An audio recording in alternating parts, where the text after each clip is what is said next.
Hello बच्चों। मैं उम्मीद करता हूं कि आप सब अच्छे होंगे। आज जो हम लोग पढ़ने वाले हैं ना दोस्तों, बहुत ही इम्पोर्टेंट टॉपिक पढ़ने वाले हैं। तो हम लोग बोर के मॉडल से, किससे? बोर के परमाणु मॉडल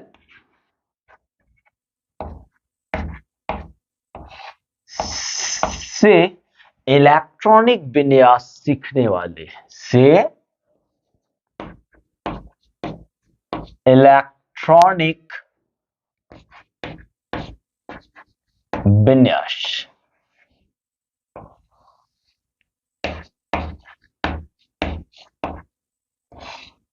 है ना, करने वाले। यानी इन्होंने जो थ्योरी दिया था उसी से हम लोगों को इसका इलेक्ट्रॉनिक कॉन्फ़िगरेशन सीखने वाले हैं। तो आओ ना भैया, सबसे पहले एक काम करिए, कोई भी एटम का एक स्ट्रक्चर बनाइए। तो एटम जो होता है, एटम के बीच में कौन होता है? नाभिक होता है। कौन होता है दोस्तों? नाभिक होता है। अभी घबराइएगा नहीं, अभी शुरुआत देखते देखते देखते देखते जाइए। अब हम लोग इसका क्या करने वाले हैं? स्ट्रक्चर बनाने वाले हैं, थोड़ा बढ़िया से बनाएंगे। चलो जी, चलो जी, चलो, बहुत अच्छी बात है। और आज हम लोग सीखेंगे इलेक्ट्रॉनिक विन्यास को। वाह, चलिए देखिए दोस्तों, इसको हम लोग क्या बोलते हैं? ये जो आप ऐसे गोल गोल देख रहे हैं, और याद रखना किसी भी परमाणु में ये कोश जो होता है ना, अनंत होता है। सेल की संख्या जो होती है अनंत होती है। तो क्या है ना, इसको हम लोग के सेल कहते हैं। क्या बोलते? के सेल या कोश बोल दो, कोश, जिसको हम लोग सेल भी बोलते हैं। ठीक है। उसके बाद वाले कोश को हम लोग एल कोश बोलते हैं। क्या बोलते हैं? एल कोश। ये जो हुआ एल सेल हो गया, कोई दिक्कत नहीं ना। चलिए, बहुत बढ़िया। अब इसके बाद वाले कोश को हम लोग एम कोश बोलते हैं। क्या बोलते हैं? एम कोश या सेल बोल दो। चलिए, बहुत बढ़िया बात है। उसके बाद दोस्तों, ये जो होता है ना, ये लास्ट वाला नहीं, ये लास्ट नहीं है। लास्ट इससे बहुत, अभी ऐसे ऐसे ऐसे ऐसे बहुत सारे कोश होते हैं, चाहे वो हाइड्रोजन एटम का स्ट्रक्चर क्यों ना हो। एन कोश। तो एन कोश जो होता है, इसको कोश को तो सेल बोल ही रहे। अब क्या है ना दोस्तों, अब इसको अगर नंबरिंग करें तो इसको हम लोग पहला, इस, चलो अल्फाबेट के फॉर्म में इस तरह बोलेंगे। कैसे? अल्फा, अल्फाबेट के रूप में हम लोगों ने बोला। बहुत बढ़िया बात है। अल्फाबेट में ऐसे बोला। तो सर नंबर्स में कैसे बोलूं? नंबर्स की बात करूं तो नंबर्स में दोस्तों फर्स्ट सेल को हम लोग बोलते हैं 1, अर्थात n is equal to 1। n equal to क्या? n equal to 1। थोड़ा सा इधर नहीं शायद दिखेगा, तो यहीं पे लिखते हैं n बराबर 1, यानी पहला कोश। दूसरा कोश में n का वैल्यू 2 हो जाएगा दोस्तों। तीसरा कोश में n का वैल्यू कितना हो जाएगा? 3 हो जाएगा। और चौथा कोश में n का वैल्यू 4 हो जाएगा। जहां n, अगर n की बात करूं तो जहां n इज इक्वल टू क्या हो जाएगा? कोश, या इसको हम लोग बोलते सेल, या इसी को आप कक्ष बोल सकते हो। और कक्ष को हम लोग घर भी समझते हैं, है ना। ये बात है। ये चीज किसने कहा? बोर ने कहा। तो बोर ने और क्या क्या कहा? तो कहा कि के कोश में कितना इलेक्ट्रॉन होते हैं। तो दोस्तों के कोश में जो होता है ना, 2 इलेक्ट्रॉन होता है। तो कैसे 2 इलेक्ट्रॉन होता है, आइए इसको भी समझते हैं। तो के कोश में इलेक्ट्रॉनों की संख्या अगर देखूं, इलेक्ट्रॉनों की संख्या, तो दोस्तों इलेक्ट्रॉनों की संख्या आप कैसे के कोष में निकालेंगे? तो आप क्या करेंगे, कोष के संख्या का स्क्वायर का 2 गुना कर देंगे, यानी 2 गुना इंटू कोष के यानी ऑर्बिट या सेल के संख्या का स्क्वायर। अब आप देख रहे हैं कि के कोष के लिए हैं और के कोष में n का वैल्यू कितना होता है, तो के कोष में n का वैल्यू 1 होता है। आप n को रख दीजिए, तो आप यहां रखेंगे 1, तो 1 का स्क्वायर करने जाएंगे तो कितना आएगा, 1 आएगा और 1 का वैल्यू कितना हो जाएगा, 2 हो जाएगा। वैसे ही अगर आप एल कोष की बात करोगे तो एल कोष में कितना इलेक्ट्रॉन की संख्या हो सकती है, तो यही फॉर्मूला यूज करेंगे। तो कितना हो जाएगा, 2 इंटू 2 का स्क्वायर, क्योंकि आप देख लीजिए के कोष में आपका n का वैल्यू कितना है, के कोष में n का एल कोष में आपका n का वैल्यू 2 है। चलिए 2 का स्क्वायर 4, 4 गुना 2 यानी 8। अगर हम एल कोष की बात करें तो एल कोष में इलेक्ट्रॉनों की संख्या कितना हो जाएगा, 8 हो जाएगा। वैसे अगर आप बात करेंगे एम कोष की, एम कोष में अगर आप इलेक्ट्रॉनों की संख्या देखेंगे तो यही फार्मूला यूज करेंगे, एन के जगह 2 यूज कर दीजिए, तो यहाँ 3 का स्क्वायर, 3 3 9 9 दूनी 18। वैसे ही आइए देखते एन का भैया, यानी एन कोष में अगर आप इलेक्ट्रॉनों की संख्या देखेंगे तो यहां हो जाएगा वही फार्मूला, यानी 2 का स्क्वायर नहीं 4 का स्क्वायर, क्योंकि आप देख सकते हैं एन कोष में एन का वैल्यू कितना होता है, 4 होता है, और 4 का स्क्वायर 16, 16 दूनी 32। इसका मतलब अब एक बार थोड़ा सा देख लेते हैं के कोष में कितना इलेक्ट्रॉन रहेगा दोस्तों, के कोष में 2 इलेक्ट्रॉन रहेगा। अगर आप एल की बात करेंगे तो एल में कितना रहेगा, 8 रहेगा। अगर आप एम कोष की बात करेंगे तो कितना इलेक्ट्रॉन रहेगा, 18 इलेक्ट्रॉन रहेगा। और यदि आप एन कोष की बात करेंगे तो इसमें कितना इलेक्ट्रॉन रहेगा, इसमें आपका 32 इलेक्ट्रॉन रहेगा। बस आप इतना सा ध्यान रखिए, देखिए कितना आसानी से इलेक्ट्रॉनिक कॉन्फ़िगरेशन बनता है। तो चलिए पहले इसका स्क्रीनशॉट ले लीजिए, उसके बाद आगे और इसको इजी करते हुए चलते हैं। ले लीजिए। अब आइए एक दो बातें थोड़ा सा हम लोग देख लेते हैं और इलेक्ट्रॉनिक विन्यास करना शुरू करते हैं। कुछ बातें हैं दोस्तों, थोड़ा सा ध्यान दीजिएगा कि किसी भी परमाणु को अपना अष्टक पूरा करने के लिए 8 इलेक्ट्रॉन की आवश्यकता होती है। यानी लिखिए किसी भी परमाणु को अपना अष्टक पूरा करने के लिए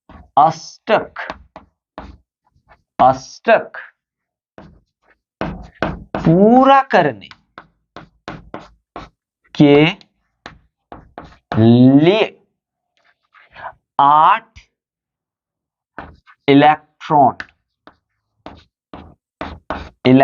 इलेक्ट्रॉन की आवश्यकता होती है। क्या होती है, आवश्यकता होती है।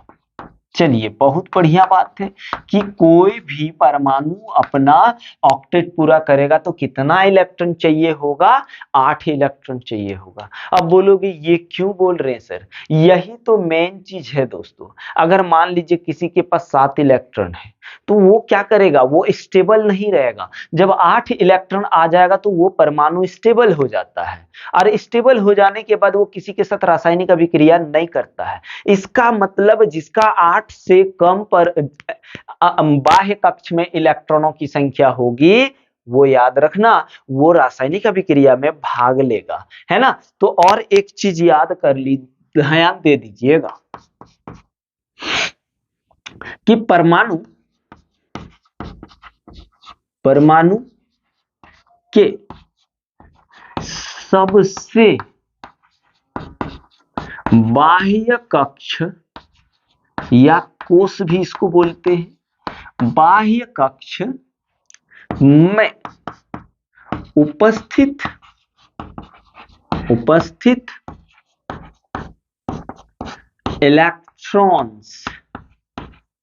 इलेक्ट्रॉन्स को संयोजकता कहते हैं। क्या कहते हैं, संयोजकता कहते हैं। तो ये सब क्यों बता रहे हैं इलेक्ट्रॉनिक विन्यास में सर? ये जान लीजिएगा तो इलेक्ट्रॉनिक विन्यास करते करते आप उसकी संयोजकता भी निकाल लेंगे, क्योंकि संयोजकता के बिना कोई रासायनिक अभिक्रिया कैसे करेगा। तो यार देख लीजिए, यहां पे लिखते हैं कि ये संयोजकता जो होता है ना, संयोजकता जो होती है वह रासायनिक अभिक्रिया में रासायनिक बंधन बनाने में काम आता है, बनाने में उपयोग होता है। तो आइए एक एक करके हम लोग क्या करने वाले। अब ये अष्टक की बात कर रहे हैं, तो अष्टक की बात क्यों कर रहे हैं? क्योंकि हम किसी भी परमाणु के लास्ट इलेक्ट्रॉन में 8 से ज्यादा इलेक्ट्रॉन नहीं रख सकते, यानी लास्ट कक्ष में 8 से ज्यादा इलेक्ट्रॉन नहीं रख सकते। या तो हमको 18 रखना होगा, क्या क्या, 2 8 18 32। 8 के बाद आप 9 नहीं रख सकते, या तो 8 के बाद आप डायरेक्ट कितना रखेंगे, 18। आइए ना समझ लेते हैं। जैसे आपको अब बोले सोडियम का आप परमाणु संख्या तो 11 है, इसका इलेक्ट्रॉनिक विन्यास बनाइए। तो इलेक्ट्रॉनिक विन्यास करेंगे तो पहला कोष में कितना इलेक्ट्रॉन अभी दिखाए थे, 2। उसके बाद वाला में कितना, 8।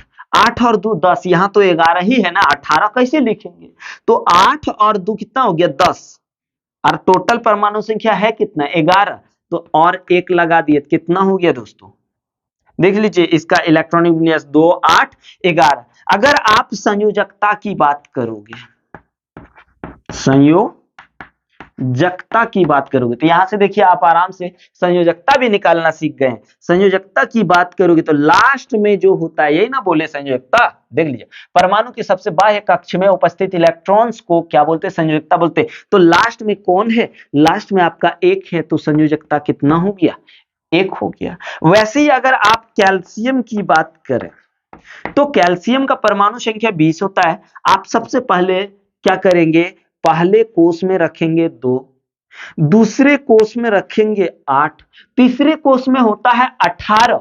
लेकिन क्या यहां 18 बच रहा है, तो 2 8 10 बच रहा है कितना भाई, 10। और हम क्या बोल रहे कि या तो आप लास्ट ऑर्बिट में 8 रख सकते हैं, या 18 या 32। 8 से आप 9 नहीं कर सकते या 10 नहीं कर सकते, यानी फिर से आपको 8 8 करना होगा।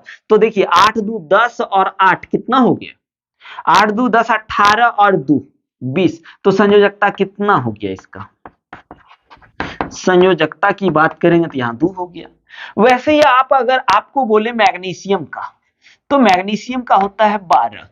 बोलिए कितना हो जाएगा, पहले 2, 2 के बाद कितना 8, 8 के बाद देखिए 8 और 2 10 हो गया, और यहाँ है टोटल 12, तो 8 2 10 12। तो संयोजकता इसमें अगर निकालने बोले कितना, 2। और एक आप देख लीजिए क्लोरीन का कितना होता है, 17। 2 8 और 7।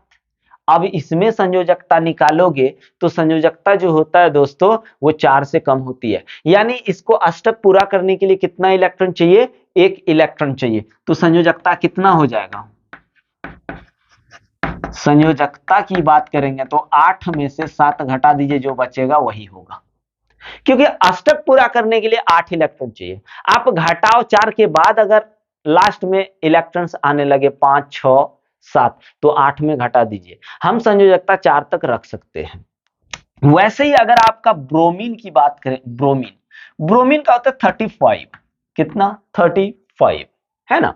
तो 35 जब करेंगे दोस्तों तो कितना कितना हो जाएगा, सबसे पहले पहला कोष में 2, दूसरा में 8, 8 2 10 और 18 अगर ले लूं तो 28, यानी 18 हम ले सकते हैं, है ना। तो कितना हो गया 8 और इधर 18 और 10 28, 28 और 7 कितना हो गया 35। तो संयोजकता की बात यदि करूं तो संयोजकता कितना हो जाएगा दोस्तों?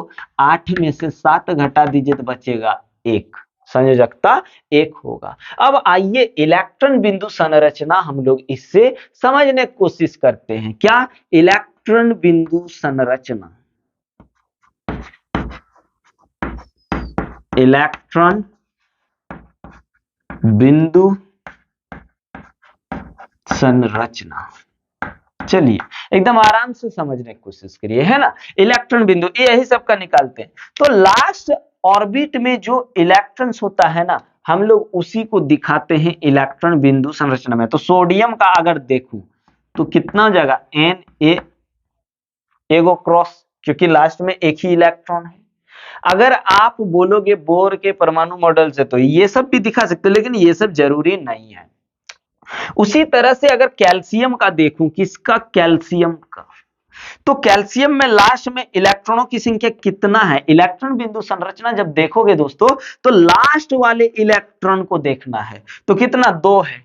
आप 2 गो क्रॉस दे दीजिए, ये हो गया। अगर आप बोलेंगे किसका? मैग्नीशियम का। किसका? मैग्नीशियम का। तो मैग्नीशियम में लास्ट में कितना इलेक्ट्रॉन है? 2 इलेक्ट्रॉन है, वही 2 इलेक्ट्रॉन दे दीजिए। ये इसका क्या हो गया? इलेक्ट्रॉन बिंदु संरचना हो गया। उसके बाद अगर आप क्लोरीन की बात करेंगे तो बोलिए क्लोरीन में टोटल कितना इलेक्ट्रॉन है? 7। तो याद रखना दोस्तों, इलेक्ट्रॉन्स को जोड़ा बना के रखते हैं। कितना हो गया? 6 और 1 7। ये इसका इलेक्ट्रॉनिक विन्यास हो गया। अगर आप ब्रोमीन की बात करें तो ब्रोमीन का भी वही कहानी हो जाएगा। टोटल लास्ट में कितना? 7 गो ना। तो 2 4 6 और 1 7। इस तरह से आप इलेक्ट्रॉनिक विन्यास भी आराम से कर सकते हैं। तो यदि इसका स्क्रीनशॉट लेना है दोस्तों तो ले लीजिए और अपने दोस्तों को शेयर जरूर कीजिएगा। ले लीजिए।